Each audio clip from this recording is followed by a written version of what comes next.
Assalomu alaykum, hurmatli kuzatuvchilar. Bugungi darsimizning mavzusi Peerless xalqaro tadqiqotida matndan foydalanishning o'ziga xos jihatlari. Bu mavzumizni 5 ta reja orqali ko'rib, Peerless tadqiqotida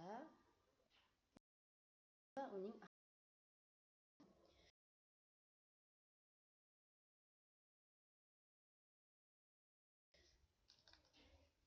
Peerless tadqiqotida qo'llaniladigan matn turlari, matndan foydalanishning asosiy yo'nalishlari, Peerless topshiriqlarida savollar tizimi, matn bilan ishlashda kontekst va til omili, Peerless natijalarining ta'lim tizimidagi o'rni.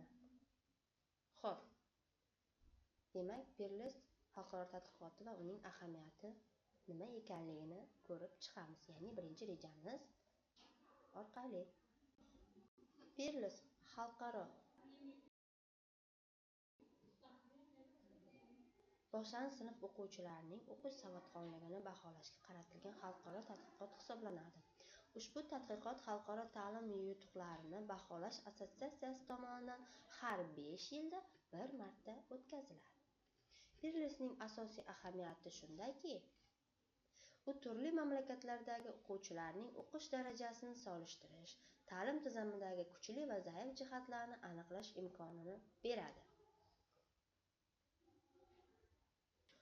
O'qish savodxonligi tushunchasi Peerless o'qish savodxonligi tushunchasi keng ma'noda talqin qilinadi. U faqat matnni o'qish emas, balki o'qilgan matnni tushunish, talqin qilish, baholash va undan amaliy hayotda foydalanish ko'nikmalarini ham o'z ichiga oladi. Bu yondashuv o'quvchilarning mustaqil fikrlash va tanqidiy tahlil qilish qobiliyatini rivojlantirishga xizmat qiladi. O'qish savodxonligida Peerlessning talqini, ya'ni bu Peerlessda o'qish savodxonligi tushunchasi keng qamrovli bo'lib, u faqat matnni ovoz chiqarib yoki ichidan o'qish bilan cheklanmaydi. U o'quvchining matndan axborotni topa olishi, uni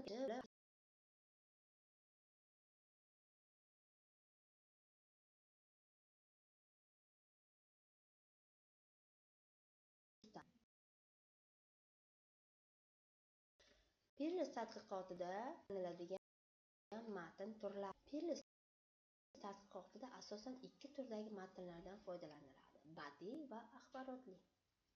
Badiiy matnlarga hikoya, ertak, qissa shaklidagi matnlarni kirgizsak bo'ladi. Ya'ni hikoya, ertak, qissa shaklidagi matnlar bo'lib, unda voqealar rivoji va qahramonlar faoliyati muhim o'rin tutadi. Axborotli matnlar esa ilmiy ommabop yo'nalishda bo'lib, aniq ma'lumotlar, faktlar va tushunchalarni yetkazishga qaratilgan. Har ikkala matn turi ham o'quvchilarning yosh va psixologik xususiyatlariga mos ravishda matn foydalanishning asosiy yo'nalishida amalga oshiriladi. Matndan axborotni topish, asosiy g'oyani aniqlash, xulosalar chiqarish, muallif fikriga munosabat bildirish. Bu jarayonlar o'quvchining matn bilan faol ishlashini ta'minlaydi va uning mantiqiy fikrlashini rivojlantiradi. Peerless topshiriqlarida savollar tizimi. Peerless turli shakllarda bo'ladi: yopiq test savollari va ochiq javobli savollar. Savollar matn mazmuniga bevosita asoslanib, o'quvchidan matndan tahlillar keltirishni, fikrini asoslashni talab qiladi. Bu esa yodlashga emas, balki tushunishga asoslangan baholashni ta'minlaydi. Xo'p, matn bilan va til omili. Kontekst nima degani? Kontekst ya'ni bo'lgan qismi. U so'zlar yoki jumlalarning aniq ma'nosini ochib beradi, umumiy vaziyatni yaratadi va matnning umumiy mohiyatini tushunishga yordam beradi. Kontekst nutqning qaysi qismi haqida gap borayotganini aniqlaydi. Masalan, bir xil so'z turi kontekstlarda turli ma'nolarga ega bo'lish mumkinligini mumkin bo'lishi mumkin. Kontekst nimalarni o'z ichiga oladi? Atrof muhit, vaziyat, mavzu, yozuvchi, ya'ni atrof muhitda gapning boshidan yoki oxiridan oldin kelgan so'zlar, jumlalar kiradi. Vaziyatda esa kimlar, qachon, qayerda gaplashayotgani. Mavzu, suhbatning umumiy mavzusi. Yozuvchi, so'zlovchining maqsadi, u nima demoqchi, qanday ta'sir o'tkazmoqchiligi aniqlanadi. Xo'p. Demak, kontekstni bilib oldik. Matnli kontekst nima ekan? Xo'p, matnli kontekst, ya'ni kontekst muhim ahamiyatga ega. Perles matnlari o'quvchilarning kundalik hayotiga yaqin bo'lgan vaziyatlarni aks ettiradi. Til jihatidan esa matnlar sodda, tushunarli, o'quvchining yoshiga mos bo'lishi talab etiladi. Bu omillar o'quvchilarning matnga bo'lgan qiziqishini oshiradi. Perles natijalarining ta'lim tizimida natijalar ta'lim tizimini rivojlantirishga muhim manba hisoblanadi. Ushbu natijalar asosida darsliklar mazmuni qayta ko'rib chiqiladi, o'qitish metodikasi takomillashtiriladi va o'qish savodxonligini oshirishga qaratilgan chora-tadbirlar ishlab chiqiladi. O'zbekistonda Perlesda ishtirok etish ta'lim sifatini oshirishga xizmat qilmoqda. Perles tadqiqotida matn tanlangan matnlar maxsus tanlov asosida saralanadi. Matnlar o'quvchilarning yosh xususiyatlariga mos jihatidan sodda, mazmunan tushunarli va hayotiy bo'lishi lozim. Shu bilan birga matnlar o'quvchilarning tafakkurini rivojlantiradigan, ularni fikrlashga undaydigan mazmunda bo'lishi talab etiladi.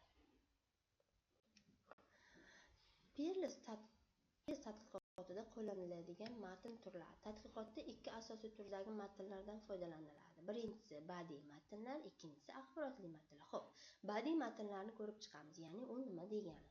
Ya'ni badiiy matnlar o'z ichiga nimalarni qamrab olishini.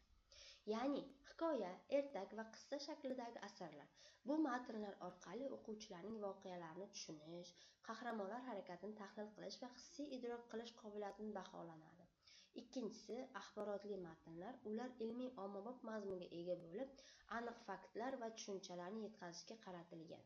Bu matnlar mantiqiy fikrlash va tahliliy qobiliyatlarni rivojlantiradi.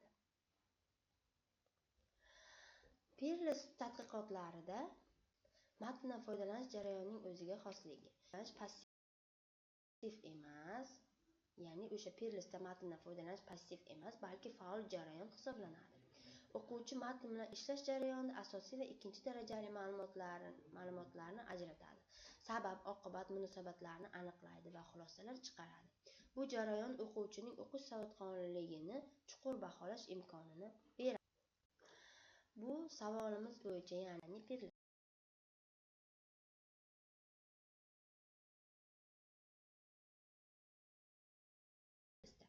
Perles topshiriqlari turli murakkablik darajasidagi savollardan iborat bo'lib, ular o'quvchining matnni qanchalik chuqur tushunganini aniqlashga qaratilgan. Savollar yopiq test, qisqa javobli va kengaytirilgan javobli shaklda bo'ladi. Bu esa o'quvchining faqat natijasini emas, balki fikrlash jarayonini ham baholash imkoniyatini yaratadi.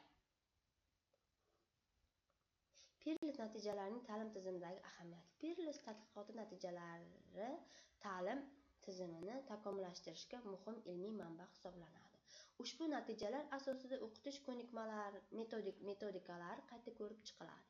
Darsliklar mazmunini boyitiladi va o'qish savodxonligini rivojlantirishga qaratilgan strategiyalar ishlab chiqiladi. O'zbekistonda Perles tadqiqotida ishtirok etish ta'lim sifatini xalqaro mezonlar asosida baholash imkonini bermoqda. Xo'p, hurmatli kuzatuvchilar, bugungi darsimiz Perles xalqaro tadqiqotlarida matn tuzish metodikasi edi. Bugungi mavzumiz tushunarli bo'ldi degan umiddaman.